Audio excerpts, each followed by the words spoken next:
Welcome to Fish Out of Water. Who makes water systems? Over the centuries, people constructed buildings and landscapes for and with water as they adapted to local climates. Local communities have been stewards of water systems, creating a spatial network, institutions, and cultural imaginations. The Dutch water boards are an excellent example. Already in the 12th century, people in what is today the Netherlands created institutions to manage water. Building a dam on the old Rhine to control water led to problems upstream, and the request to install a sluice to facilitate drainage. By 1255, the so-called Heemraden started to oversee the dikes in the Netherlands.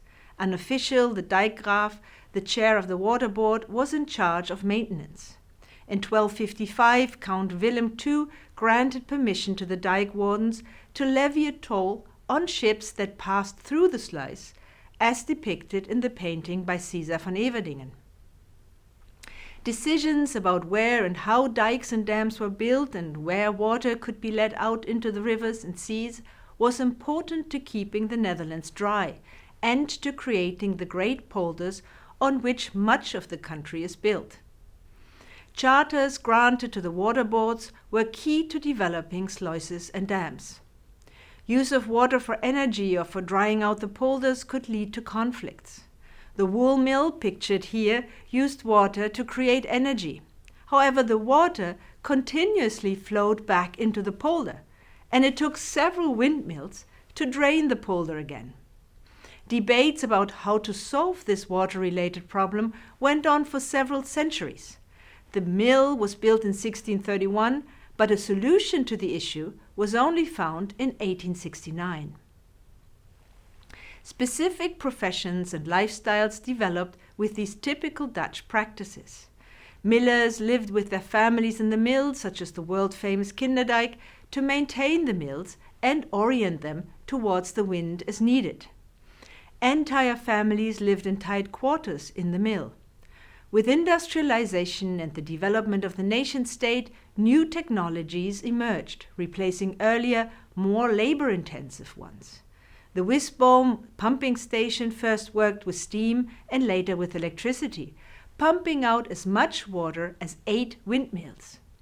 New professions and decision-makers emerged, each with their own, often very specific goals and new scales of water management. As lifestyles evolved and communities changed, historic buildings and landscapes were adapted, destroyed, or became heritage. Amsterdam is a good example. The historic canal district, with its concentric arcs and radial waterways and streets, was largely preserved and turned into a tourist destination. With the advent of the car came new plans for the historic city.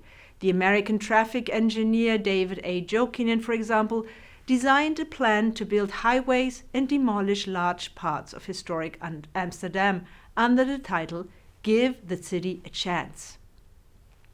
The plan blatantly disregarded the historic relation between urban areas and water. In Amsterdam, like in many other cities, such car-focused plans or other large-scale plans led to citizen protests. Municipal police and military police used water cannons during the 1975 riots on the Nieuwmarkt, which started in opposition to the demolition of houses for the construction of a metro. By the 1970s and 80s, citizens started to stand up for the preservation of Amsterdam's historic sites, including vernacular ones. Former port areas, such as Java Island, were redeveloped as small-scale housing near the water. Over time, Amsterdam has emerged as a model in restoration and preservation activities.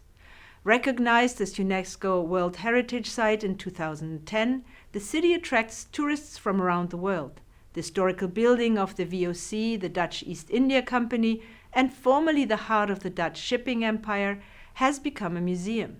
Next to the building, a historic sailboat and the well-known sign I Amsterdam are tourist magnets. With the preservation of historic sites as heritage, new actors and stakeholders have emerged. Tourists provide income to the historic cities, which they also change through their presence. New accommodation like Airbnb, which originally promised to make historical cities more accessible, have met with opposition in many cities and have been limited in Amsterdam. Water actors have changed extensively over the centuries, from individual or community practices to national and international organizations. Nowadays, a multitude of stakeholders act upon water and historic buildings and landscapes in different ways, according to a plurality of perspectives and often following different agendas. Some have opposing interests. Water managers may focus on technological and economic interests and want to replace historic structures that no longer serve contemporary needs. Meanwhile, heritage professionals aim to protect and preserve those same structures. Each of their approaches have their own benefits and challenges. As we have seen through the Dutch example, many communities have grown around diverse water practices and they have changed over time. To name just one more fascinating example, water tribunals, such as the Tribunal de los Aigues de Valencia, have long served to settle disputes concerning irrigation water among farmers. In 2009, the Water Tribunal was selected as intangible UNESCO heritage. It may be time to reassess the role of water in the lives of everyday citizens. And to do that, we can revisit and learn from historical water practices.